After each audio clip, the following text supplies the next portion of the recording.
तो दोस्तों स्वागत है आपका एक नए पॉडकास्ट में। आज हम नए तरीके की स्पिरिचुअल बातें करेंगे, एक ऐसी थेरेपी के बारे में जानेंगे जिसके बारे में हमें बिल्कुल ज़ीरो नॉलेज है। बट जब हमने सर से ऑफलाइन बात करी तो हमें लगा यार ऐसी चीज़ें भी एग्जिस्ट करती है क्या। तो जैसे जैसे हम बात करेंगे वो बातें खुलेंगी, लेकिन फ़िलहाल हम स्वागत करते हैं कल्याण सर का। ये बॉम्बे से आए हैं और ये स्पेशलिस्ट हैं एंजल थेरेपी के। वो क्या होता है हम उसी से शुरुआत करते हैं। सर मेरा फर्स्ट क्वेश्चन ही आपसे ये रहेगा कि एंजल थेरेपी क्या होती है, अगर सिंपल शब्दों में हम समझें। एंजल थेरेपी वैसे तो बहुत ही वास्ट, बहुत ही डीप सब्जेक्ट है और इसको जानने के लिए और इसको समझने के लिए ये जानना ज़रूरी है कि we are all surrounded by angels. Angels यानी फरिश्ते। फरिश्ते इस्लाम में भी है, हिंदुइज़म में भी है, क्रिश्चियनिटी में भी है, बुद्धिज़्म में भी है। They are all around. They are known as your guardian angels. ये तुम्हारे इष्ट देव भी होते हैं, ये तुम्हारे मास्टर्स होते हैं, असेंडेड मास्टर्स होते हैं, गाइड्स होते हैं। These are all angels. और ये एंजल्स हमको प्रोटेक्ट करते हैं, हमको गाइड करते हैं, हमको बहुत बार सपनों में आते हैं। और कहीं पर भी आप जब अटक जाते हो लाइफ में तो ये आपको राह दिखाते हैं through various means, conscious means, unconscious means. Angels are there everywhere, present every time, every moment of your life.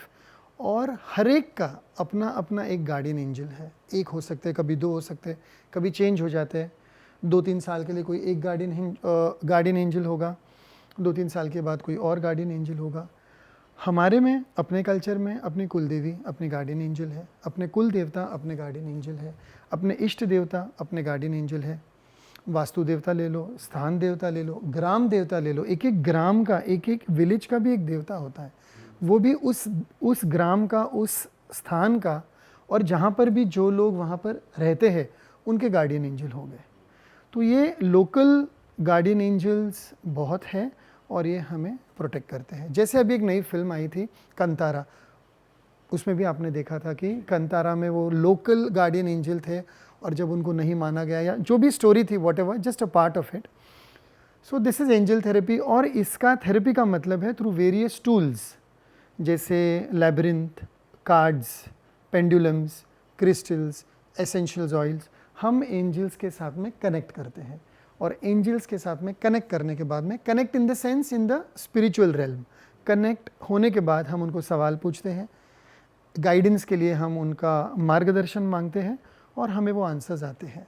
So as an angel therapist I will be using different card decks, और I will be using certain other energy tools to give you the answers or the guidance which comes based on your questions. और sir ये angel therapy आती कहाँ से है? Angel therapy एक western concept है नाम के हिसाब से, लेकिन अगर आप इसको देखने जाओ तो it's a form of a therapy in which you are connecting to one or the other entity which is very positive in nature.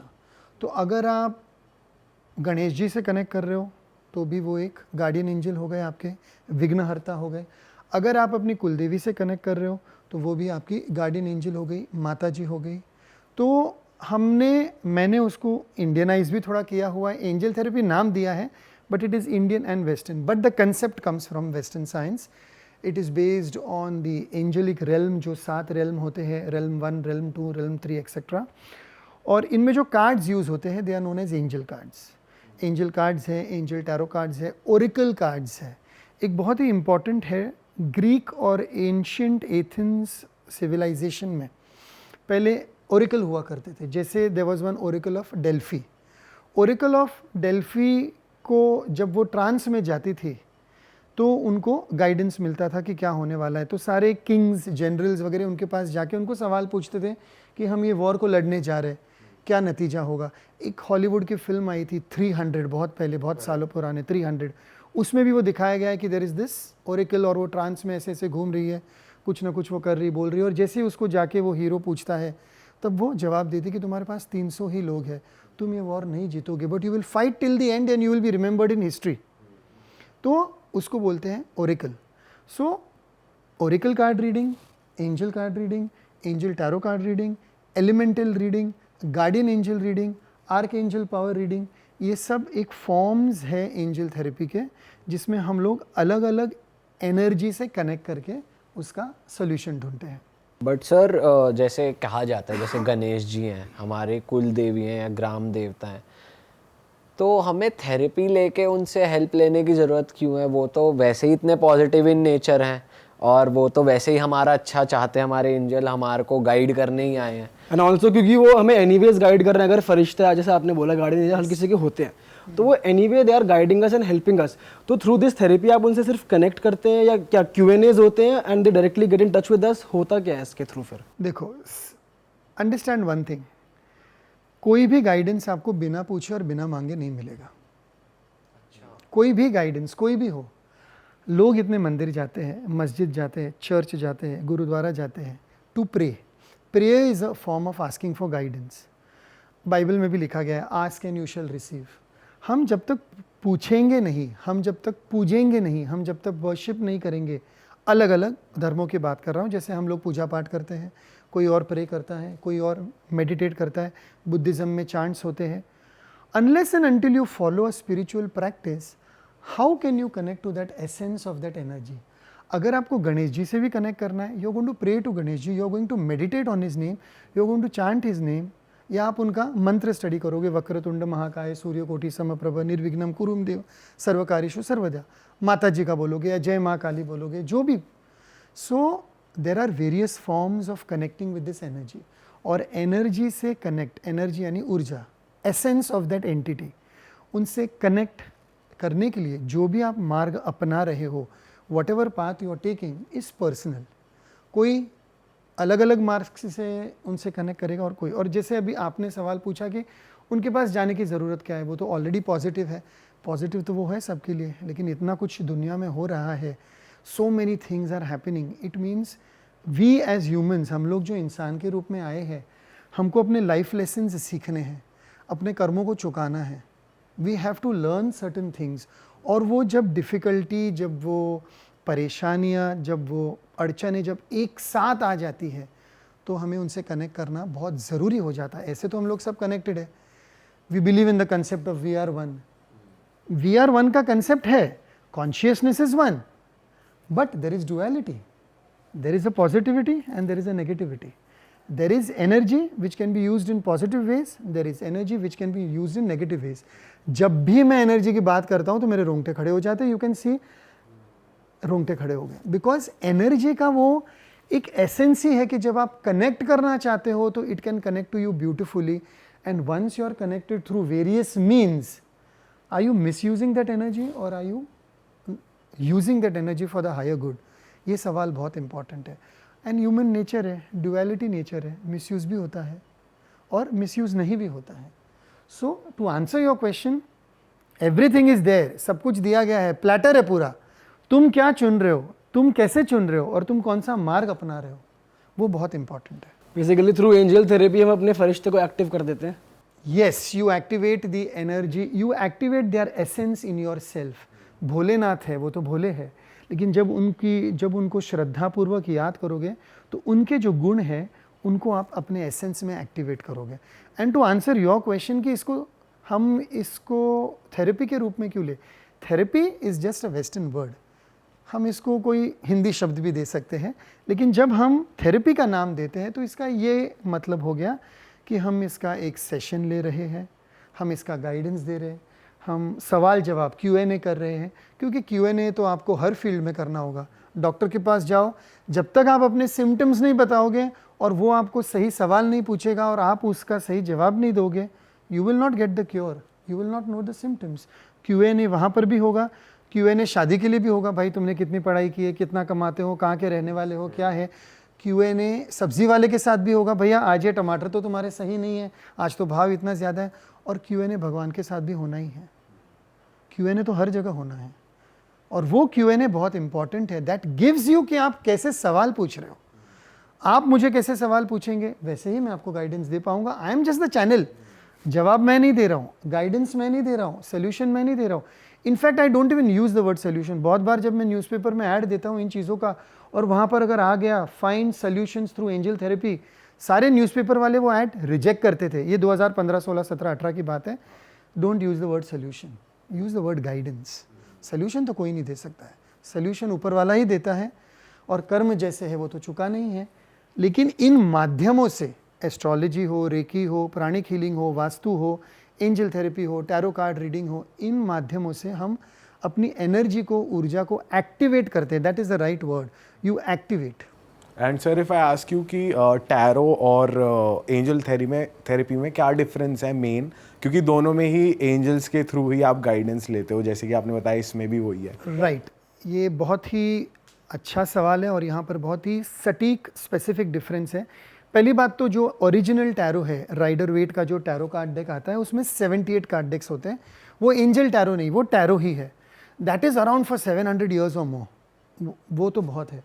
और वो टैरो की एनर्जी हैवी भी है और बहुत लोग वो टैरो कार्ड का स्टडी करने में, रीडिंग करने में माहिर है, एक्सपर्ट है. But then they do only that tarot. वो लोग वो एक ही कार्ड डेक लेते हैं. आपने बहुत बार एग्जीबिशन में देखा होगा, शादियों में देखा होगा, पार्टीज़ में देखा होगा, फंक्शंस में देखा होगा कि वो लोग एक टैरो कार्ड रीडर को बुलाते हैं और वो मेल हो या फीमेल हो, वहाँ पर वो बैठे हैं और एक ऐसे पूरे कार्ड्स स्प्रेड किए हुए हैं और उनमें से कार्ड उठा के वो आपको बता देते हैं. That is only 78 card deck का एक tarot card deck. That is not angel. Angel में बहुत सारे हैं. एंजल में एंजल कार्ड्स भी है जो कभी 42 हो सकते हैं, 44 हो सकते हैं, 45 हो सकते हैं, 60 हो सकते हैं. नंबर का कोई स्पेसिफिकेशन नहीं. एंजल टैरो कार्ड हुआ, जैसे भी टेबल पे एंजल टैरो कार्ड भी पड़ा है, तो वो 78 कार्ड डेक्स है. ओरेकल कार्ड्स 40 भी हो सकते हैं, 50 भी हो सकते हैं, 60 भी हो सकते हैं. अच्छा, एंजल कार्ड्स जो है, टैरो जो ओरिजिनल टैरो है, वो आपको जवाब देता है, उसमें आपको जवाब मिल जाते हैं. उसमें थोड़े बहुत कार्ड्स ऐसे भी थे जैसे हैंग्ड मैन, द फूल. अगर हैंग्ड मैन का कार्ड आया तो लोग डर जाते थे पहले. उल्टा हैंग्ड मैन आ गया या फांसी वाला कोई हैंग्ड मैन आ गया या द फूल का कार्ड आ गया, तो उसमें से लोग उसका कभी कभी अलग मतलब भी निकालते थे. तो एंजल कार्ड जब बनना शुरू हुए, उसमें वो हैंग्ड मैन का जो कंसेप्ट था वो निकल गया. थोड़े कार्ड्स ईजी भी हो गए और ये सिर्फ एंजल की एनर्जी से ही कनेक्ट हो रहे थे. तो इसलिए एंजल कार्ड्स ज़्यादा थोड़े पावरफुल है. एंजल कार्ड्स में टाइमलाइन बहुत अच्छी मिलती है और आप वो टाइमलाइन को बाद में जाके टेस्ट करवा सकते हो एस्ट्रोलॉजर के पास या कोई और रीडर के पास. उसमें बहुत अच्छी टाइमलाइन मिलती है और अलग अलग कार्ड डेक होने की वजह से आपका गाइडेंस स्पेसिफिक हो जाता है, क्लियर हो जाता है, क्रिस्टल क्लियर हो जाता है. एंड हेल्थ के कार्ड्स है, मनी के कार्ड्स है, प्रॉस्पेरिटी के कार्ड्स है, आकाशिक के कार्ड्स है, येस नो के कार्ड्स है, एनर्जी के कार्ड्स है, यू नेम इट. और इतने सारे कार्ड डेक्स हैं कि एक क्या, अगर आप उसको अलग अलग तरह से भी स्टडी करने बैठो तो आपको सालों साल लग जाएंगे. सर एंजल थेरेपी को ज़रा डिटेल में समझते हैं कि अगर मैं आपके पास आया कि मेरे को अपनी एंजल थेरेपी चाहिए, तो अब आप स्टार्टिंग से बताओ क्या प्रोसेस रहता है, क्या आप सबसे पहले एनालाइज करते हैं, क्या पूछते हैं, and then what is the entire process. Okay, so यहाँ पर ये जानना बहुत इंपॉर्टेंट है कि आप डायरेक्टली एंजल थेरेपी के लिए नहीं आओगे. आप आओगे कोई प्रॉब्लम को लेके, कोई क्वेश्चंस को लेके. मेरा तो सीधा सरल हिसाब है, पहले मैं जब भी उनसे इंट्रोडक्टरी बात करता हूँ कोई क्लाइंट से, मैं उनको बता देता हूँ कि सारे जो भी सवाल है आप पहले लिख लीजिए. You sleep over your questions at night. Next day मुझे वो सारे सवाल आप व्हाट्सअप कीजिए. उनके सवाल पढ़ने के बाद में मैं उनको गाइड करता हूँ कि आपको एंजल थेरेपी करना है, रीडिंग करवाना है सिंपल, की थेरेपी के लिए जाना है कि काउंसलिंग के जाना है. ये बहुत इंपॉर्टेंट चीज़ें हैं. Understand one thing, first is consultation. Consultation के बाद आएगा काउंसलिंग. शायद उनको एंजल थेरेपी नहीं भी करानी पड़े, सिंपल सी काउंसलिंग से उनका इशू सॉल्व हो जाए. ओके, उसके बाद में आता है ये, हाँ, उसके बाद में आता है थेरेपी. थेरेपी में अलग अलग थेरेपी हो सकती है. एंजल थेरेपी हो सकती है, रिलीज वाउस थेरेपी हो सकती है, आकाशिक रिकॉर्ड्स की थेरेपी हो सकती है, दशा और दिशा और कर्म वाली जो थेरेपी वो हो सकती है, कार्मिक थेरेपी हो सकती है, कलर थेरेपी हो सकती है, न्यूमरोलॉजी हो सकती है, कुछ भी हो सकता है. उसके बाद में आता है कोचिंग. ओके, अभी वो जब आपने मुझे सवाल भेजे तो मैंने सारे सवाल पूछने के देखने के बाद में मैं आपको ये गाइड करूँगा कि आपके ये जो सवाल है ये एंजल कार्ड से सिंपल रीडिंग से काम हो जाएगा. इसमें आपको डिटेल में जाने की ज़रूरत नहीं है. आप सिर्फ 1 घंटे का सेशन ले लो और ये आपको सवाल के जवाब मिल जाएंगे. ऐसे सवाल क्या होते हैं, सर मुझे गाड़ी खरीदनी है, ये गाड़ी मैं लाल कलर की खरीदूँ, येलो कलर की खरीदूँ, कौन से ब्रांड की खरीदूँ, कौन से बैंक से लोन लूँ कि नहीं लूँ, या ये गाड़ी मेरे लिए अभी सूटेबल है, गाड़ी मैं खरीदना चाहता हूँ, पॉसिबल है कि नहीं, उसका टाइमलाइन क्या है, उसका विंडो क्या है, 40 दिन में मेरा ये काम होगा, क्या मैं कार लेके घर पे आ पाऊँगा, 4 महीने में होगा, 6 महीने में होगा. शादी के बारे में है. घर लेने के बारे में, रेंटल घर के बारे में भी है, घर बेचने के बारे में भी है। ये सारे सिंपल सवाल एंजल कार्ड्स के द्वारा, एंजल टैरो कार्ड्स के द्वारा, ओरेकल कार्ड्स के द्वारा आपको इसका गाइडलाइन टाइम मिल सकता है। कॉम्प्लेक्स सवाल हुए तो थेरेपी लेनी पड़ती कि सर मैं डिप्रेशन में हूँ और मुझे बहुत बार भयानक सपने आ रहे हैं, या मेरी शादी हो गई है and still we are not having children. ये बहुत इंपॉर्टेंट पॉइंट है। बहुत लोग आते हैं ऐसे मेरे पास, those who are unable to conceive. Sir थोड़ा हिंदी में रखते हैं इसको, इससे लाइन हिंदी में बोल दो। अनेबल टू कंसीव यानी जिनके बच्चे नहीं हो रहे, औलाद नहीं हो पा रही है। अभी ऐसे टाइम पे क्या होता है, एस्ट्रोलॉजर के पास भी जाते हैं, वहाँ पर भी गाइडेंस उनको मिल जाता है, लेकिन उनको और शायद 2-3 ओपिनियन लेते हैं। आजकल का ज़माना है कि हर चीज़ के लिए 2-3 ओपिनियन लेना बहुत ज़रूरी है, मैं भी वो सजेस्ट करता हूँ। तो आपने एस्ट्रोलॉजर के पास गए, हीलर के पास गए, अभी आप मेरे पास आए और आपके रीडिंग में आ गया कि भाई ठीक है, बच्चा तो होना लिखा नहीं है ये टाइमलाइन में, ये टाइम पे, ये लाइफ टाइम में, ये नसीब में नहीं है। दूसरा ज़रिया क्या है, IVF है, अडॉप्शन है। तो इसके लिए भी, IVF के लिए भी बहुत क्लियर गाइडेंस आता है कि ये साल में आपको IVF नहीं कराना है या ये साल में कराना है। बहुत क्लाइंट्स आके गए जिन्होंने गाइडेंस लिया, फिर नहीं सुना, पहला IVF फेल हुआ, सेकंड IVF फेल हुआ, थर्ड IVF पे जब उनको येस आया तभी सक्सेस हुआ है। बहुत बार ऐसे क्लाइंट्स आए कि सर बच्चा भी नहीं हो रहा है, IVF भी नहीं हो रहा है, हमें अभी अडॉप्शन में ही जाना है। तो पहले उनका काउंसलिंग का सेशन होता है, थेरेपी का सेशन होता है, बाद में एंजल थेरेपी के द्वारा उनको बताया जाता है कि अडॉप्शन में ये आ रहा है, you can go in for adoption, ये टाइमलाइन है, 1.5 साल का टाइम मिला है, 1 साल का टाइम मिला है, 2 साल का टाइम मिला है, प्रोसेस कर दो। सो ये सारे कॉम्प्लिकेटेड जो सवाल है, कॉम्प्लिकेटेड इश्यूज है, divorce, settlement, legal issues of property. बहुत बार फैमिली का पूरा एंजल थेरेपी हुआ है, एक ही दिन में 6-6 सेशन हुए जहाँ पर 5 भाइयों के और 1 बहन या 3 भाई 3 बहन या माँ बाप, और इनका पूरा थेरेपी करके उनको मैंने चैनल करके गाइड किया है कि देखो ये प्रॉपर्टी डिस्प्यूट अगर आप इस तरह लेके जाओगे तो 4 साल लगेगा, इस तरफ लेके जाओगे तो 8 साल लगेंगे, और इस तरफ बैठ के काम करोगे तो 6 महीने में सॉल्व हो जाएगी। अभी आप अपना ईगो साइड में रख के आपको जो गाइडेंस मिल रहा है, आपको करना है तो करो, नहीं करना है तो मैं तो मेरा चार्जेस लेके मैं निकल जाता हूँ। और सर जो आपने बताया कि काफ़ी लोग के बच्चे नहीं होते, तो जो आपके पास आते हैं थेरेपी के लिए, फिर वो कंसीव कर पाए, फिर बेबी हो पाया आपकी थेरेपी के बाद? थेरेपी के बाद कंसीव कर पाए, उनको गाइडेंस मिला है कि अडॉप्शन के लिए जाना है, IVF के लिए जाना है, और कंसीव हो पाएगा कि नहीं। अगर कार्ड्स में ना आया है, अगर उनकी एनर्जी में ना आया है, उसके बाद भगवान मालिक है। ना आ गया, इसलिए मैं कहता हूँ कि 2-3 ओपिनियन आप ले लीजिए। अभी सपोज कार्ड रीडिंग में, एंजल थेरेपी में 99% ना आ गया है, फिर वो लोग एस्ट्रोलॉजर के पास जाते हैं। एस्ट्रोलॉजर बोलता है कि ये लाइफ टाइम में सर इधर तो कुछ दिख ही नहीं रहा है, सारे ग्रह ऐसे है कि बच्चा होना नामुमकिन है, बॉडी का कोई प्रॉब्लम हो सकता है, बायोलॉजिकल प्रॉब्लम हो सकता है, what ever it is, past life कार्मिक हो सकता है। हाँ, पास्ट लाइफ का हुआ, क्लियर करा दिया तो शायद हो भी जाए। फिर वो लोग कोई और हीलर या उनके गुरुजी या उनके जो भी होते हैं उनके पास भी जाते हैं, वहाँ से भी ना आया। अभी एक ही सवाल का जवाब 3 लोगों से ना आया, तो इसका क्या अर्थ है कि भाई ये लाइफ टाइम में पॉसिबल नहीं है। तो बहुत लोग हैं जिन्होंने 1 शादी की, 2 शादी की, 3 शादी की, 3 शादियाँ भी नहीं टिकी है, 4 शादियाँ भी नहीं टिकी है, तो उनके लिए शादी ये लाइफ टाइम में मेंट नहीं है। शायद वो कंपेनियनशिप में रह सकते हैं, लेकिन शादी का जैसे ही वो इंस्टीट्यूशन ऑफ मैरिज का वो वर्ड या सर्टिफिकेट डाल दिया तो उनका काम नहीं होता है। तो जैसे तुमने कहा कि गाइडेंस ऐसा नहीं कि भाई तुम्हारा बच्चा होगा या नहीं होगा, लेकिन ये ऑप्शंस हैं, ऑप्शन मिलते हैं, option A, option B, option C. Adoption के लिए जा रहे हो, ये टाइमलाइन है, IVF के लिए जा रहे हो, ये टाइमलाइन है। टाइमलाइन लेने से आपके पैसे बचते हैं, आपकी एनर्जी बचती है, आपके बॉडी पे जो बार बार मेंटल फिजिकल स्ट्रेस जो हो रहा है, इमोशनल जो स्ट्रेस हो रहा है, वो बच जाता है। तो बेसिकली जो मतलब तुमको दिख जाता है राइट डायरेक्शन क्या है, करेक्ट, तुम्हें रेमेडीज के बाद वो सोल्यूशन हो ना हो वैसे वाली चीज़ नहीं है, मतलब correct, direction is the answer. इसलिए इसको मैंने दशा, दिशा और कर्म में मैंने कंबाइन किया है। दशा तुम्हारी टाइम है, दशा तुम्हारा समय और काल है, और काल और समय तो सबका ऊपर नीचे होता ही है, उसको तो हम लोग चेंज नहीं कर सकते, वो तो जो है वो है, भुगतना है। लेकिन उसमें हम अपने अंदर जाके, बाय गोइंग विद इन, अपने अंदर झांक के हम देख सकते हैं कि हम कहाँ गलतियाँ कर रहे हैं, उससे हमारी दिशा सही होती है।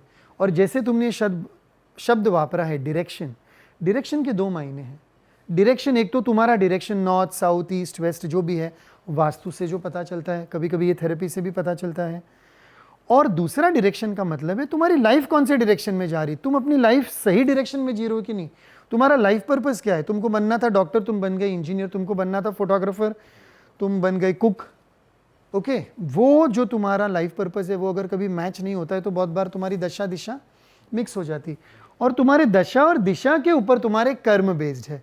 दशा गलत हुई, दिशा गलत हुई तो कर्म भी गलत ही हो रहे हैं, और तुम ये प्रेजेंट लाइफ टाइम के भी कर्म गलत क्रिएट करते जा रहे हो। इसलिए यहाँ पर एक चीज़ ये समझना बहुत ज़रूरी है कि ये थेरेपी ऑरा और एनर्जी से रिलेटेड है। तुम्हारी दशा तुम्हारे माइंड को अफेक्ट करती है। जैसे ही तुम्हारा काल आता है, दशा तुम्हारी खराब आती है, समय खराब आता है, तुम्हारा माइंड पहले इफेक्ट होता है, ब्रेन। तुम गलत चीज़ों में ध्यान देने लगते हो, गलत डिसीजन लेने लगते हो, गलत काम करने लगते हो, सही टाइम पे सही काम नहीं होता है, you are with the wrong people at the wrong time. Okay, ये हो गया तुम्हारा दशा। दिशा जब तुम्हारी गलत हो गई तो तुम्हारे दिल पे असर करता है। You start taking decisions from the heart, okay, and you become very impulsive. 2 crore का फ्लैट है, ले लेता हूँ, ये नहीं देखते हो 2 करोड़ है कि नहीं, लोन होगा कि नहीं, कल को वापस EMI भर पाओगे कि नहीं। That is a heart based decision, that is not logical. Mind से काम नहीं हो रहा है, और माइंड और हार्ट दोनों को बैलेंस करना तो इंपॉर्टेंट है, वो तो लाइफ है। Alignment of mind and body ये थेरेपी सिखाती है। एंजल्स तुमको अलाइनमेंट ऑफ माइंड और बॉडी, सॉरी, माइंड और हार्ट सिखाते हैं। अभी ये हो गया दशा, ये हो गई दिशा। इसका असर पड़ रहा है तुम्हारे बॉडी पे, और वो 5 से 7 से 10 साल पहले तुम्हारे ऑरा में दिखना चालू हो जाता है। क्योंकि तुम दशा गलत जा रहे थे, दिशा गलत ले रहे थे, तो तुम्हारी बॉडी पे ही पहले हार्म होगा। तुम्हारा लेग पेन शुरू हो जाएगा, तुम्हारा नी पेन शुरू हो जाएगा, तुम्हारा हेड पेन शुरू हो जाएगा, माइग्रेन शुरू हो जाएगा, बैक पेन शुरू हो जाएगा because of financial issues, migraine होगा because of emotional issues, sexual issues, anger, resentment के इश्यूज की वजह से किडनी स्टोन शुरू हो जाएंगे। ये सारे तुम्हारे थेरेपी में बॉडी के ऑर्गन्स जो है वो अफेक्ट होने लगते हैं। सो देखो, दशा, दिशा और कर्म तो तुम्हारे पहले बॉडी को अफेक्ट करेगा ही। बीमारी, कर्म, अगर तुम्हारे कर्म उतने नेगेटिव है तो बीमारी पहले आएगी ही। माइंड हो गया, हार्ट हो गया, बॉडी हो गया। अभी ये जो त्रिकोण है, माइंड, बॉडी, हार्ट, दशा, दिशा, कर्म, इसका रिलेशन तुम्हारी आत्मा से है। और हम क्या कर रहे हैं स्पिरिचुअली, हम लोग सब लोग अपनी आत्मा को, अपनी आत्मा का जो आत्मा के जरिए जो इस पृथ्वी पर आए हैं अपना काम निपटाने के लिए, वो काम कर रहे हैं, और ये सारी थेरेपीज उसमें मदद करती है। So the soul is in between the triangle, it is dasha, disha, karma, soul is the centre. Sir, angel therapy के थ्रू आप अपना लाइफ पर्पस जान सकते हो कि क्या है यस, जान सकते हो, लेकिन एक सेशन में नहीं, टाइम लगेगा। उसके लिए काउंसलिंग लगेगी, कोचिंग लगेगी, और काउंसलिंग कोचिंग के थ्रू ये पता चलेगा कि तुम्हारे एबिलिटीज़, तुम्हारे कैपेबिलिटीज़ कौन सी दिशा में जा रहे हैं। Are you emotional, are you vulnerable, everybody is vulnerable, are you physically strong, are you emotionally strong. जैसे मुझे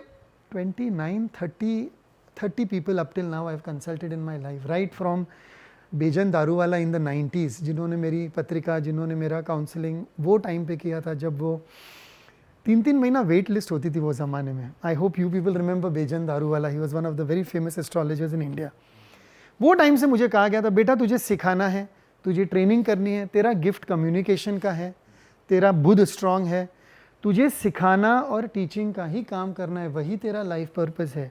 अगर तू टीचिंग से कभी भी बाहर हटा, यू विल फेल मिजरेबली। तो 2-3 जो भी बिजनेस करने गया उसमें फेल हुआ, लेकिन जब टीचर बना, लेक्चरर बना, प्रोफेसर बना, हॉस्टल चलाई, स्कूल चलाई, ट्यूशन क्लासेस चलाए, तो बहुत सक्सेस मिला, बहुत पैसा कमाया, बहुत नाम कमाया। तो अपने को, हम सबको अपना लाइफ पर्पस मिल जाता है। थेरेपी के द्वारा भी मिलता है, अपने गुरु के द्वारा भी मिलता है, अपनी पत्रिका में भी अपना लाइफ पर्पस आपको मिल जाता है, लेकिन हम लोग फॉलो तो करते नहीं ना बहुत बार, इसलिए तो हम लोग ह्यूमंस है ना।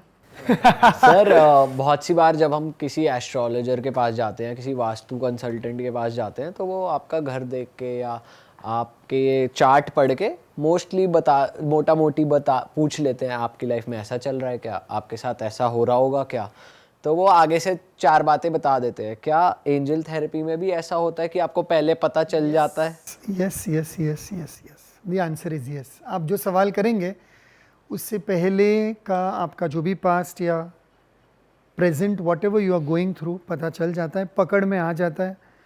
मेरे सामने बहुत लोग दूसरी बार बैठने से डरते भी हैं, क्योंकि कभी कभी एंजल थेरेपी में ऐसा इतना स्ट्रांगली आ जाता है, अफेयर के बारे में, चक्करों के बारे में, फाइनेंशियल बैंक्रप्सी के बारे में, आपने कुछ गलत किया है और वो पकड़ में आ गया, क्योंकि एंजल्स आपको गाइड करना चाह रहे, भाई तुमने ये गलत किया है, भी इससे बाहर निकलो, या इसका कुछ और उपाय निकालो और अपने आप को सुधारो। तो that is a guidance for you. पकड़ में आना यानी गाइडेंस। तुम डॉक्टर के पास भी जाओगे, वो तुम्हारी नाड़ी वगैरह टेस्ट करेगा, सब कुछ टेस्ट कराएगा, पकड़ में तो आनी है ना बीमारी। तुम अपनी बीमारी कितनी भी छुपाओ, लेकिन जब डॉक्टर के पास जाओगे तो बीमारी तो पकड़ में आनी, तो ही उसका इलाज लगेगा। वैसे ही वो शारीरिक हो गया, ये मेंटल, इमोशनल है, स्पिरिचुअल है, इसलिए वो पकड़ में तो आना ही है। तो तुम्हारे सवाल का जवाब ये है कि बराबर सब पता चल जाता है। और जैसे तुमने बहुत ही अच्छा डिस्क्रिप्शन दिया कि वास्तु वाले हैं और जो भी एस्ट्रोलॉजर है या जो कोई भी है, जब तुम्हारे स्पेस में आते हैं तो वो स्पेस की एनर्जी को, एसेंस को पकड़ लेते हैं, और वो स्पेस की एनर्जी से उनको पता चल जाता है कि ये घर में रहने वाले लोगों को ये तकलीफ हो सकती है। और it is right, vastu is a science, astrology is a science, और उन चीज़ों से भी पता चलता है, और ये भी साइंस है, इन चीज़ों से भी पता चलता है। Again I am talking about vastu and energy, and here I want two point out very important, angel therapy के जो 5 तत्व है उसके बारे में पहले बता देता हूँ। Numbers, planets, colours, directions and space. तो एंजल्स तो आपके स्पेस में रहेंगे ही। आपने गणेश जी का फोटो लगाओ, आके एंजल माइकल का फोटो लगाओ, काली माँ का फोटो लगाओ, कौन सा भी फोटो लगाओ, वो एंजल आपके घर में, उनका एसेंस, उनका एनर्जी तो है। और ये जो 5 तत्व है, नॉट एलिमेंट्स पर से, एलिमेंट्स तो एयर, वाटर, फायर है, उसकी बात बाद में आएगी, आकाशिक रिकॉर्ड्स वगैरह या रिलीज वाउस कर रहे तो, लेकिन आपके नंबर्स के द्वारा, आपके कलर्स के द्वारा, आपके प्लैनेट्स के द्वारा, आपके स्पेस और आपके डायरेक्शंस के द्वारा। इसलिए मैंने बोला दिशा के 2 पहलू है, एक तो डायरेक्शन जहाँ पर आप रहते हो, जहाँ पर आप काम कर रहे हो, जहाँ पर आप सो रहे हो, खा रहे हो, पी रहे हो, सोच रहे हो, लव मेकिंग कर रहे हो, एवरीथिंग, वो डायरेक्शन हो गया। तो ये पांचों जब साथ में मिल जाता है तो इसमें दशा, दिशा और एंजल थेरेपी का जो हिंदी शब्द है समन्वय, अमैल्गमेशन, मिक्सचर जो होता है, दैट इज सो ब्यूटीफुल, मजा आ जाता है एक्चुअली। बट सर अगर मैं आपसे पूछूं क्या ज़्यादा एक्यूरेट है, एस्ट्रोलॉजी एक्यूरेट है, टैरो एक्यूरेट है, या angel therapy? Everything is accurate Piyush, everything is accurate, everything has its own place. 50 modalities है आज के ज़माने में, आज की तारीख में 50 मोडालिटीज़ है, और एक से एक मोडालिटी के आपको एक से एक एक्सपर्ट और हीलर मिलेंगे जिन्होंने अपनी लाइफ में उसके पीछे अपनी लाइफ लगा दी है। वो अपने दिन रात, सोने का समय, खाने पीने का समय उसको सीख रहे, सिखा रहे। जैसे मैंने आपके पॉडकास्ट में देखा है, मीडियमशिप वाले कोई आके गए हैं, एस्ट्रोलॉजर आके गए हैं, वास्तु वाले आके गए हैं, हीलर आके गए, और भी बहुत लोग आएंगे। जैसे मैं नया आया हूँ एंजल थेरेपी लेके, कोई और आएगा कोई और थेरेपी लेके। 50 थेरेपीज़ है और थेरेपीज़ और बढ़ती ही जा रही है। इसका कारण ये है कि अर्थ का एवोल्यूशन, पृथ्वी का जो एवोल्यूशन का स्टाइल है वो हर 30 ईयर्स में इंक्रीज़ होता है। पृथ्वी की जो एनर्जी है, ऊर्जा जो है वो इंक्रीज़ होते जा रही है। और 40 साल पहले हम चांद पे क्यों नहीं गए? 100 साल पहले हम चांद पे क्यों नहीं गए? भाई आज तो चांद पे गए हैं, 30 साल पहले हम मंगल 30 साल के बाद मंगल पे भी जाएंगे, या 10 साल के बाद भी मंगल। लेकिन वो समय आना ज़रूरी है, वो वॉर्टेक्स खुलना ज़रूरी है। जब वो ऊपर से वॉर्टेक्स खुलता है, it is known as the energy vortex, ऊर्जा का एक वॉर्टेक्स है। जब वो वॉर्टेक्स खुलेगा तो किसी न किसी को वो डाउनलोड होगा इन्फॉर्मेशन कि भाई चंद्रमा पे जाने के लिए ये फॉर्मूला करना है, एड्स का क्योर निकालने के लिए ये फॉर्मूला करना है, कैंसर का क्योर निकालने के लिए ये फॉर्मूला करना है।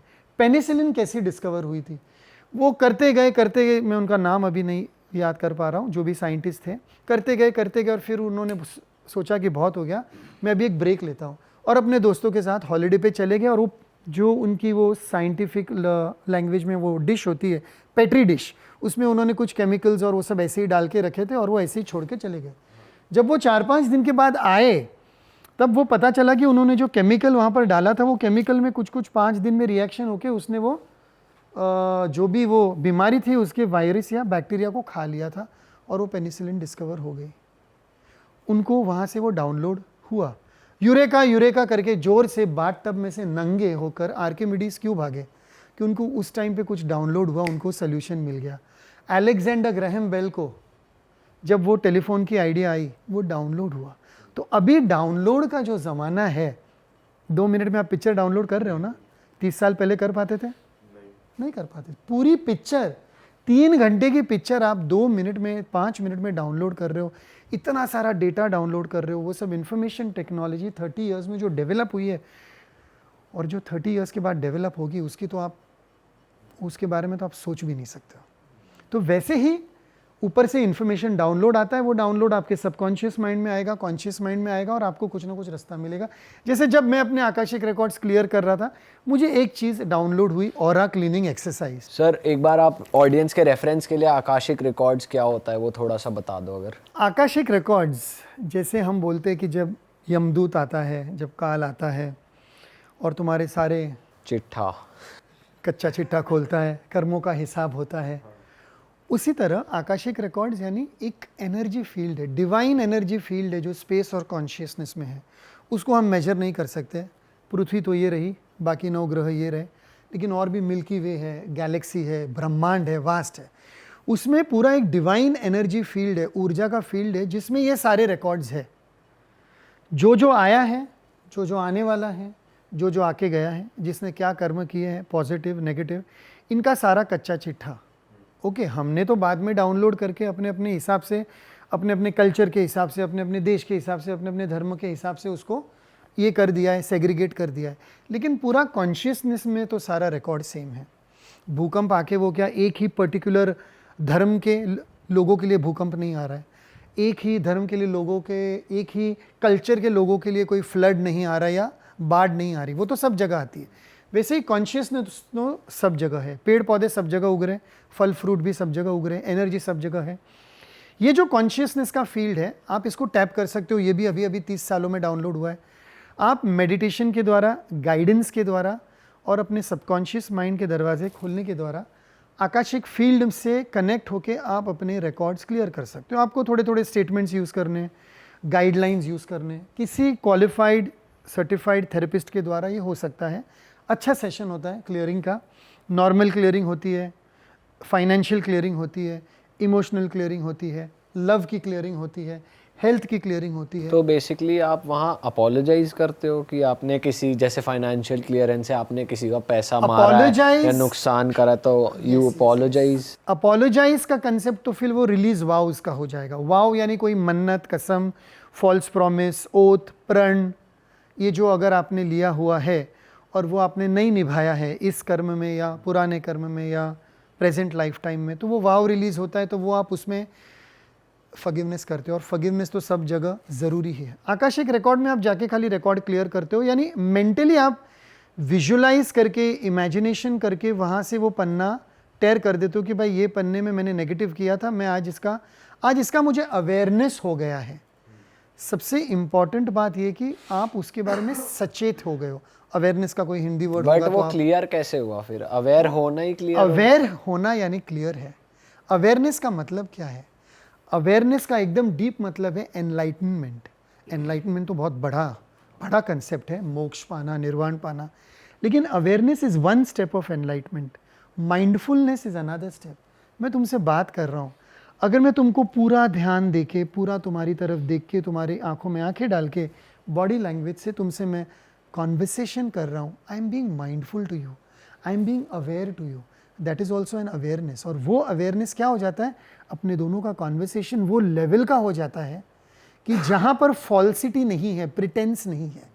तो आकाशिक रिकॉर्ड्स में भी वही है कि तुम जाके अवेयर हो रहे हो कि अवेयर किस चीज़ के बारे में हो? तुम प्रेजेंट इशू के बारे में।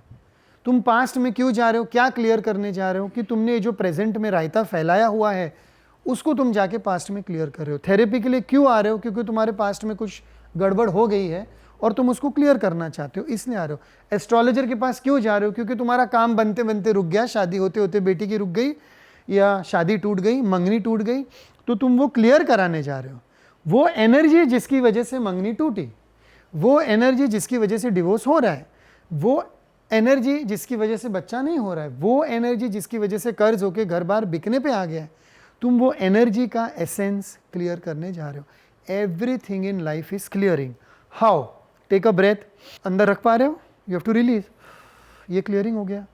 पानी पियो, पानी पियो, पानी पियो। 3 घंटे बाद तो वॉशरूम जाओगे कि नहीं?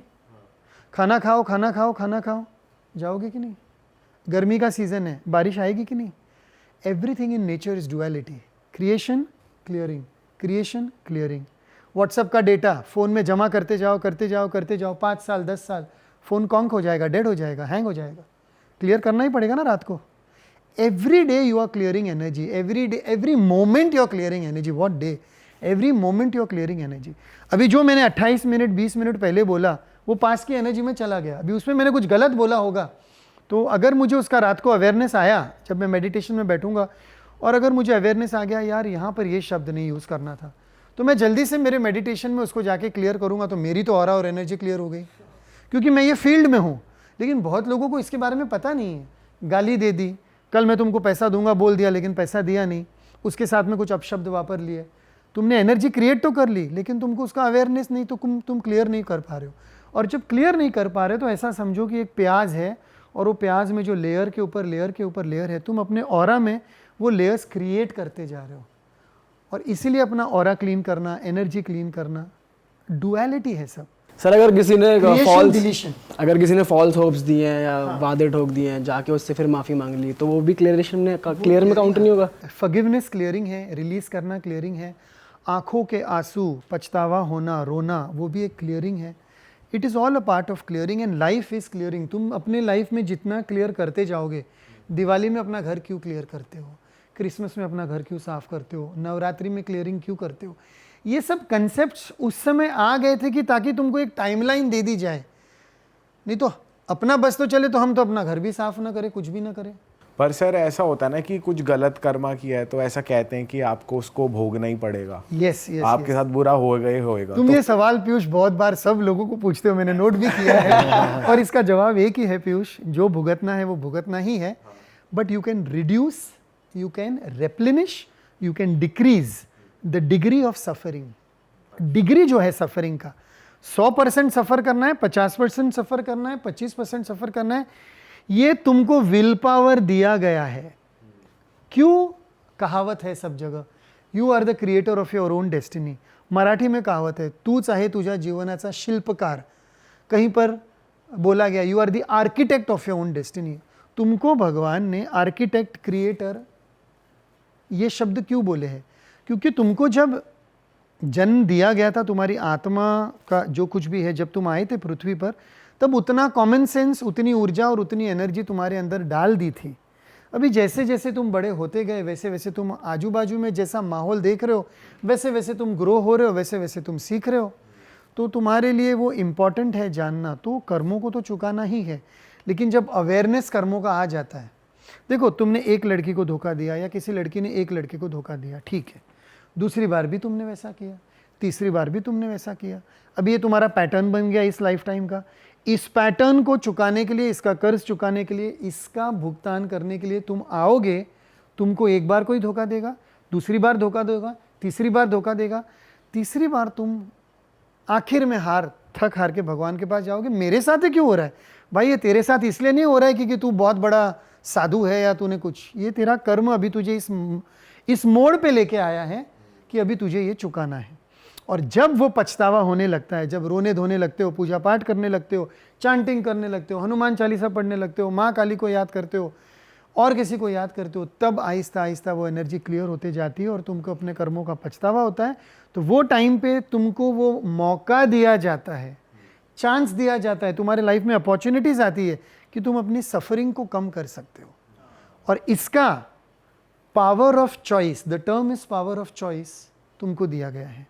फ्री विल जिसको बोलते हैं हम लोग इंग्लिश में विल पावर, फ्री विल तुमको दी है।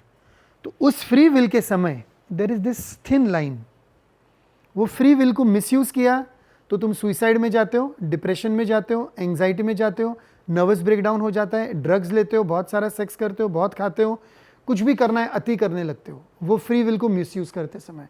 और अगर लाइन के इस पार आए तो फ्री विल को लेकर तुम फिर सबसे माफ़ी मांगने लगते हो, सबसे बात करने लगते हो, जिसका भी जो भी तुमने बुरा किया है तुम अपने आप में या टेलीपैथिकली उनको याद करके अपना आहिस्ता आहिस्ता क्लियरिंग करने लगते हो। अभी चूज तुमको करना है कि तुमको ये साइड पे जाना है कि ये साइड पे जाना है, मौका तुमको मिलेगा। आजकल बहुत हो रहा है ये कि जैसे बहुत और बहुत होने वाला है। धोखाधड़ी काफी ज्यादा 2032 तक, जहाँ पर मैंने अपने मेंटोर्स से, टीचर्स से सीखा है, 2012 में मौके आए थे, 2020 में बहुत कुछ होके गया है, मुझे रिपीट करने की ज़रूरत नहीं है। अभी मौका 2029 में आएगा, वापस राहु का साल होगा, 2029 को टोटल करोगे 4 नंबर आएगा, राहु का साल होगा, वापस तुमको लेसन्स पृथ्वी पे सीखने हैं।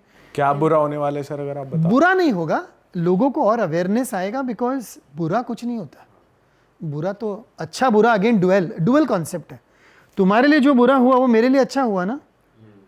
100 लोग बीमार पड़े और मैं डॉक्टर हूँ, मेरा तो धंधा हुआ, मेरा तो बिजनेस हुआ, मैंने तो कुछ नया इन्वेंट किया। तो बेसिकली वो अच्छा साल होगा अगर लोग अवेयर हो रहे हैं तो वो अच्छे डायरेक्शन, अवेयरनेस हो रहा है तो बहुत अच्छा, तो वो फिर राइट डायरेक्शन में जाएंगे। राइट डायरेक्शन, गुड कर्मा, अच्छा सोचना, अच्छा करना, किसी का बुरा ना के करना। बाद बहुत लोगों ने अपनी कॉर्पोरेट लाइफ छोड़ी जहां पर उनको डिप्रेशन, एंजाइटी और इतना सारा स्ट्रेस होता था।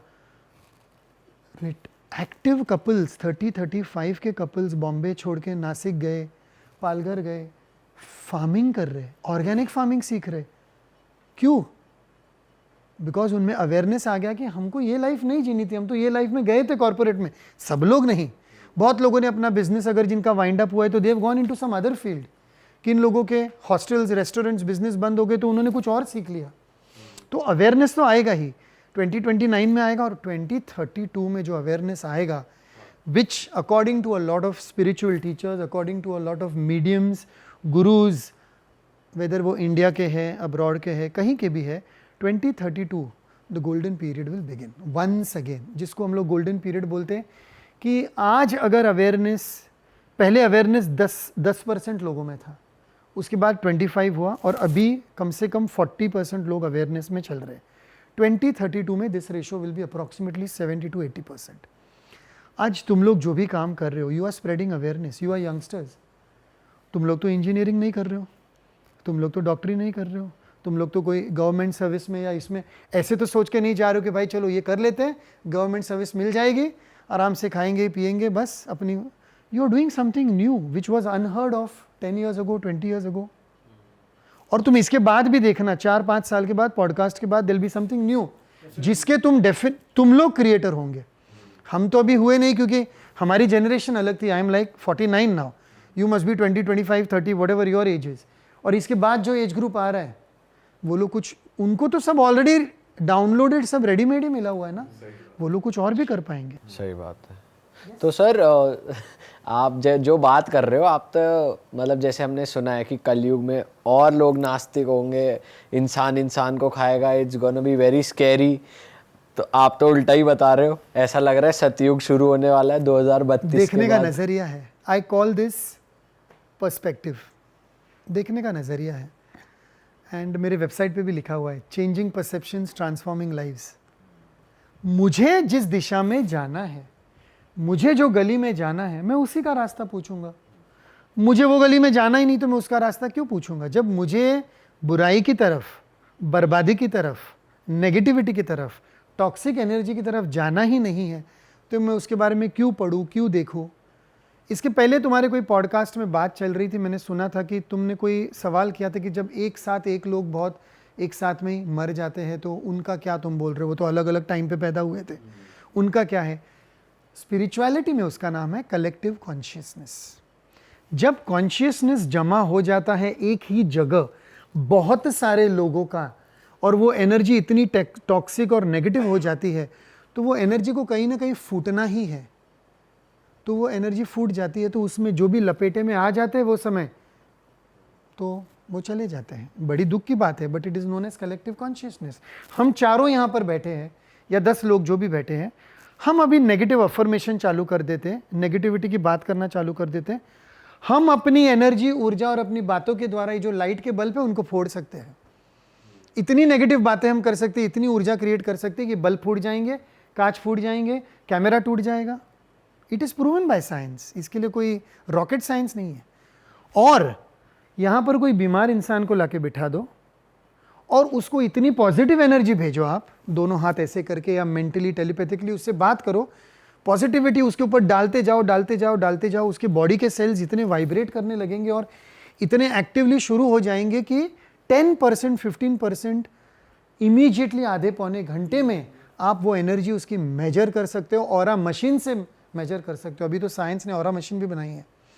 मेरा जो ऑरा क्लियरिंग एक्सरसाइज जो आकाशिक रिकॉर्ड के द्वारा आया गया था, उसका अगर आप चाहते हो तो मैं डेमो भी दे सकता हूं। सर वो हम डेमो लेंगे अभी, लेकिन उससे पहले मैं एक चीज़ जानना चाहता हूँ, मैं बात करना चाहता हूँ जो आपके क्लाइंट्स हैं। जैसे आपने बताया कि आपने इंडस्ट्री के भी काफ़ी बड़े लोगों के साथ काम किया हुआ है, Farah Khan is one of those. तो मैं उनका एक्सपीरियंस जानना चाहता हूँ। आई और लव फरा ma'am, I love her outspoken attitude, और उनके साथ तो सेशन करने में बहुत मज़ा आया। फरा मैम है, फरा खान, शेखर सुमन जी है, बहुत सारे सेशंस हुए, उन्होंने तो बहुत वीडियोस भी दिए हैं। इन लोगों ने स्पिरिचुअलिटी को समझा है, खास करके Shekhar Suman ji has gone a lot through life. मैं इसके बारे में बात कर सकता हूँ क्योंकि उन्होंने लाइफ पॉजिटिव मैगजीन में इंटरव्यू भी दिया था, how he became a spiritual person. अगर किसी को जानना है, they can go through the life positive archives, उसमें उनका पूरा इंटरव्यू लिया हुआ है। ऋषि राठौड़ जो राइटर है, उन्होंने लिया हुआ है। फरा मैम भी बहुत स्पिरिचुअल है, बहुत सारे लोग इंडस्ट्री में बहुत स्पिरिचुअल है। Ekta Kapoor is very spiritual, very religious, and in fact 90% of the people are spiritual and religious and everything. इतना ही है कि कोई दिखाना चाहता है, कोई नहीं दिखाना चाहता है।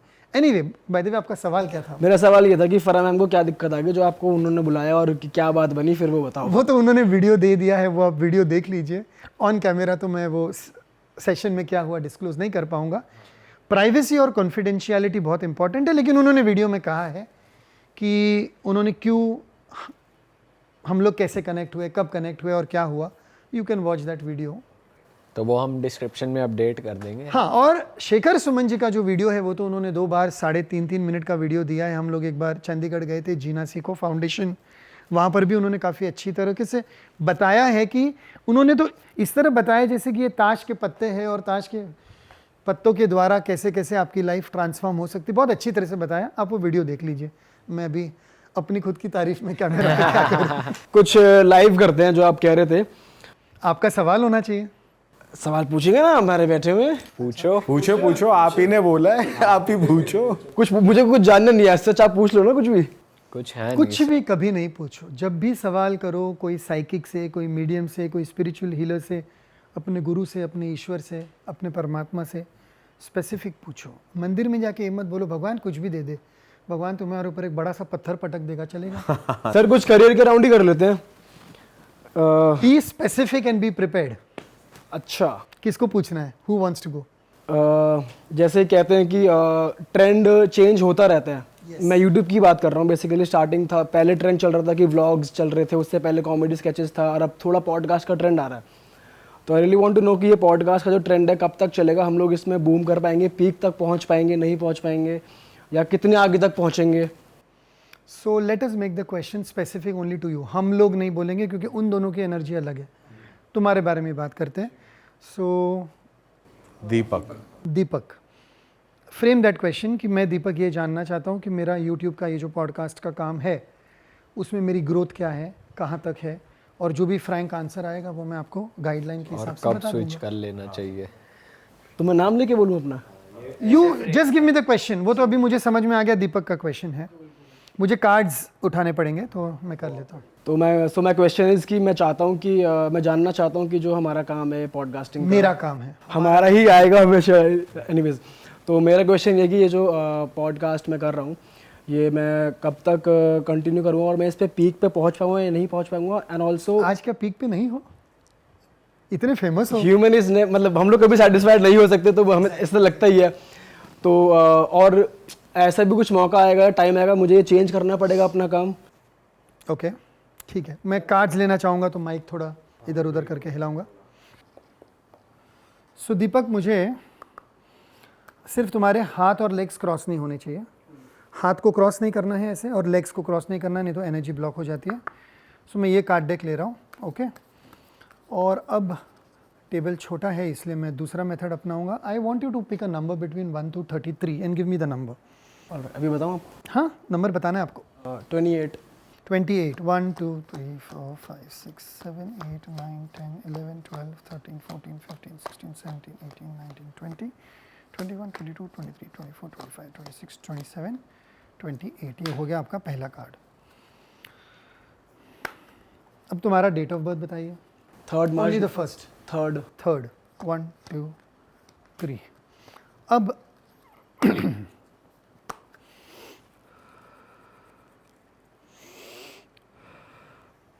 कोई भी एक कार्ड पिक कीजिए।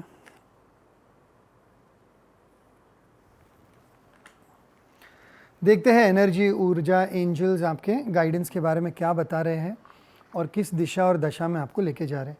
ये है मेटल का ये है मेटल का पेंडुलम, ऑडियंस को बता रहा था मैं। ये है कार्ड डेक्स, और ये जो वुडन स्ट्रक्चर है इसको मैं बोलता हूँ labyrinth. I regard this as the source. Oh let's see what's going on. कितने साल से पॉडकास्ट कर रहे हो अभी दीपक? 1 साल से ऊपर हो गया, 1 साल 2-3 महीना। ओके, सो 14-15 मंथ से ये कर रहे हो अभी? जी। 14-15 मंथ्स में बहुत अच्छी प्रोग्रेस हुई है, कॉन्ग्रेचुलेशंस। Thank you. सो एक बाजू एनर्जी जो ऊर्जा है वो क्लॉकवाइज जा रही है, pendulum is moving clockwise, if you can see this is the clockwise movement. All right, so अभी देखते हैं किसकी तरफ ज़्यादा खिंचाव है। तो खुद ही हिल रहा। It's going more towards these 2 cards, if you can C, right. वो वाला कार्ड उतना उसके ऊपर नहीं आ रहा है। टू जस्ट ऑडियंस के लिए और दर्शकों के लिए मैं मेरा हाथ भी स्टिल करने के लिए एक बार हाथ पकड़ लेता हूँ। बहुत बार लोग बोलते हैं अरे नहीं सर आपने अपनी उंगलियां खुद ही हिल रहा है दोस्तों पेंडुलम। सही में आंखों के आगे दिख रहा है हमें कि वो ये pendulum is based on the rotation and the revolution. Earth और सन, सन और मून का कंसेप्ट है, अर्थ का कंसेप्ट है ये मैं कभी अगर आपने सवाल किया तो वो भी एक्सप्लेन कर लूँगा। So it's time, let's see what is coming up.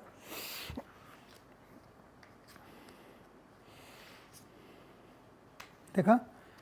अब देखना, जिस तरफ पेंडुलम की एनर्जी नहीं जा रही थी वो आपका नेगेटिव कार्ड निकला 8 नंबर का। मैं दर्शकों को दिखा दूं, इनडिसीजन का कार्ड है नंबर 8। इनडिसीजन का कार्ड है। बहुत सारी चीज़ों में जब मौके आएंगे तब तुम इनडिसाइसिवली उसके ऊपर एक्ट नहीं कर पाओगे। So if that indecision is taken, जैसे if that indecision is taken into account, जैसे मैं अभी तुमको बता सकता हूं कि approximately by next July, this is October 2023, next July 2024 एक मेजर ब्रेक थ्रू तुम्हारी लाइफ में आएगा। और वो मेजर ब्रेक थ्रू के समय अगर तुम इनडिसाइसिव रहे, यानी सही निर्णय सही समय पर नहीं ले पाए, तो तुमको फिर और आगे कम से कम 3-4 साल लग जाएंगे अपने आप को वो लेवल पे लेके जाने के लिए। और अगर वो टाइम पे तुम्हारा ब्रेक थ्रू सही हुआ, डिसीजन ले पाए, तो कार्ड आया है man holding a coin. Man holding a coin का एनर्जी का यहाँ पर मतलब है you have the coin of life, you have the coin of energy. तुम्हारे पास इतना पैसा आ सकता है, तुम इतना कमा सकते हो, and at a certain age you will be not only well known in your field, but you can create something out of your own experience. और नेक्स्ट जो कार्ड है वो तुम्हारा सेकंड चक्र का कार्ड है। अभी तुम्हारा सेकंड चक्र रिलेटेड टू दिस। सो मूलाधार के बाद है सेकंड चक्र स्वाधिष्ठान। स्वाधिष्ठान जो तुम्हारा सेकंड चक्र है उसके ऊपर तुमको काम करना है। अभी वो तुम कोई चक्र हीलिंग थेरेपिस्ट के पास जाके काम कर सकते हो, या जब यही चीज़ तुम, अभी देखो इसमें क्या गाइडलाइन आया, एक तो डिसीजन लेना है उसका टाइमलाइन आ गया, क्या हो सकता है उसका टाइमलाइन आ गया, और एक टाइमलाइन आया कि तुमको तुम्हारे चक्र पे काम करना है, ये गाइडेंस आ गया। तो अभी तुम्हारा जो नेक्स्ट सेशन हो सकता है दैट कैन बी ऑफ चक्र क्लियरिंग, बिकॉज अभी से अपने चक्र इसको क्लियर करते जाओगे, एनर्जी यहाँ पर आके अटकने वाली है। मूलाधार से तो you are well settled, stable हो, सिक्योर हो, सेफ हो, पैसे कमा रहे हो, खा पी रहे हो, रहने के लिए घर है, एम आई राइट? कर्ज तो है नहीं अभी तक, बराबर। सो हिज मूलाधार इज स्ट्रॉन्ग, पहला बेस चक्र स्ट्रॉन्ग हो गया है। इसलिए भी सेकंड चक्र पे जहाँ पर अभी तुमको क्रिएटिविटी बाकी सारा डेवलप करने के लिए आएगा, वो मौका जब आएगा, तो अभी से अगर अपने चक्र पे काम करना शुरू कर दिया तो this is going to go very strongly for you. And now let's see angels extra guidance क्या दे रहे हैं। This card I am taking, this I am not taking through you, this is my channeling my energy.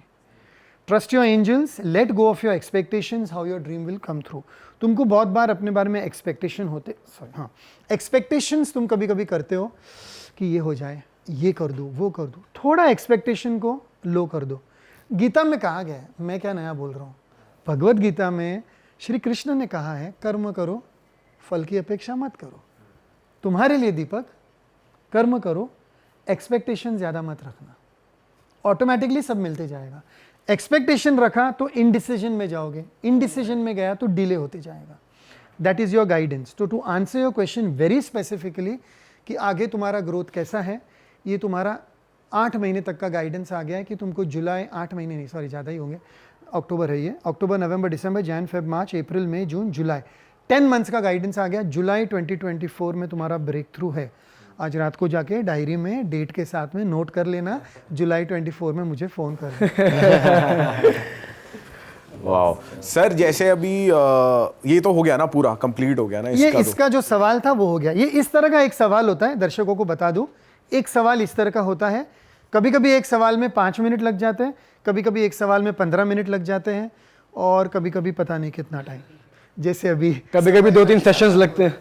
Yes sir, जैसे अभी angels की बात कर रहे थे आप कि एंजल सब हमारे अराउंड होते हैं, तो ऐसा डीमंस का भी है कि वो भी हमारे अराउंड होते हैं? Yes, it's duality.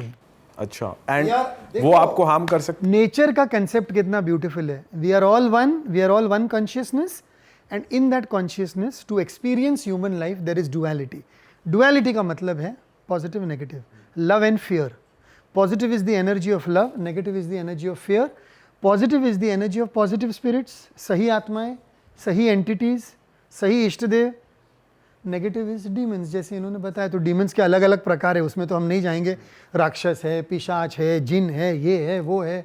Cut clear delete, cut clear delete, cut clear delete. ये मैंने डिलीट कर दिया, देखो अपना रिकॉर्ड। तो डीमंस भी बहुत तरह के हैं। तो हाँ, डीमंस भी है और ये भी है। एंजल्स एंड डीमंस फिल्म भी आई थी इंग्लिश। पर सर, ऐसा कोई क्लाइंट कोई आया है आप पे, कोई टक्कर आया है कि भाई डीमंस हो जिस पे ज़्यादा एक्टिव? आए हैं, लेकिन मैं वो काम नहीं करता हूँ। मैं एक्सोर्सिज्म का काम नहीं करता हूँ, या फिर मैं मीडियमशिप का काम नहीं करता हूँ, डीमन से वगैरह बात करने की मैं काम नहीं करता हूँ। मेरा काम है एंजल थेरेपी करना, कनेक्ट करना, उनको बता देता हूँ, फिर बाद में उनको बोल देता हूँ कि भाई आपको किधर जाना है।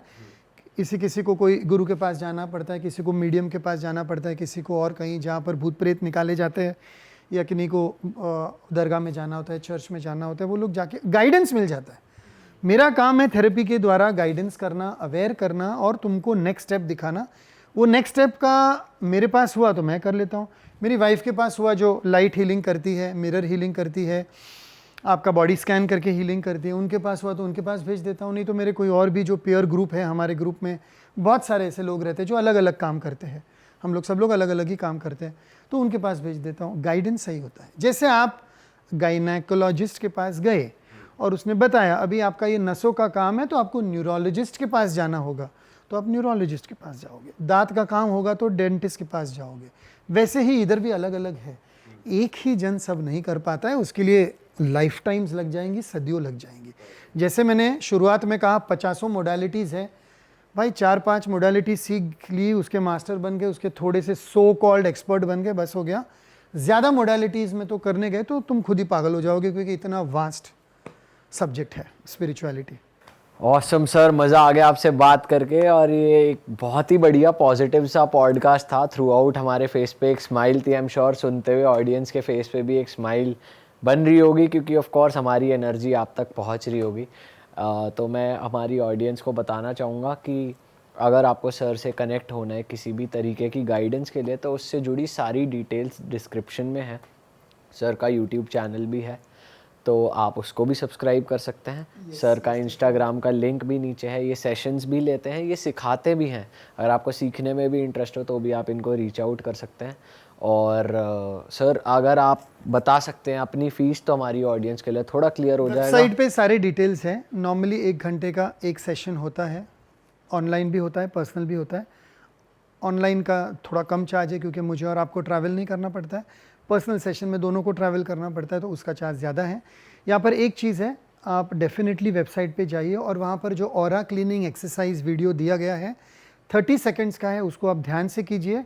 उससे इमीडिएटली आपका aura 3.5 foot in each direction clear हो जाता है, उतने समय के लिए। ये ऑरा टेस्टिंग मशीन से टेस्ट किया गया है, मेरे हर वर्कशॉप में टेस्ट किया गया है, हमारी हर ट्रेनिंग में भी टेस्ट किया गया है। वो हम लोग यहाँ पर करना भूल गए समय की पाबंदी के हिसाब से, तो वो आप वेबसाइट पर जाकर देख लीजिए। लवली, हम सारी डिटेल्स डाल रहे हैं डिस्क्रिप्शन में, और हम आपके लिए ऐसे मज़ेदार पॉडकास्ट लेकर आते रहेंगे। टिल देन मिलते हैं, बाय बाय। ओके जी, बाय बाय। जय श्री राम। Thank you. जय बजरंग बली।